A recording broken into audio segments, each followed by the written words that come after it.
ఆదిలాబాద్ జిల్లాలో గత 2 రోజులుగా ఎడతెరిపి లేకుండా కురుస్తున్న వర్షాల కారణంగా పెన్గంగా నది ఉధృతంగా ప్రవహిస్తోంది. ఈ నేపథ్యంలో జైనద్ మండలంలోని డోలారా వద్ద గల మహారాష్ట్ర సరిహద్దులోని పెన్గంగా నదిని కలెక్టర్ రాజర్షిషా ఎస్పీ గౌస్ ఆలం పరిశీలించారు. నది పరివాహక ప్రాంతాల్లోని ప్రజలు అప్రమత్తంగా ఉండాలని అధికారులు సూచించారు.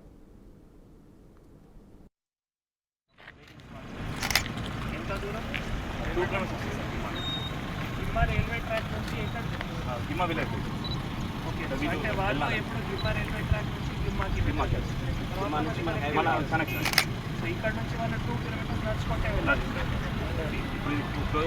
అదే అదే సో వాళ్ళు అంటే నడుచుకుంటే వెళ్ళాలి. సో ఇక్కడ ఈ విలేజ్ ఎమర్జెన్సీ ఏం లేవా? ఇప్పుడైతే అదే కాంటాక్ట్లో ఉన్నాం. కట్ ఆఫ్ అయింది వీళ్ళు కట్ ఆఫ్.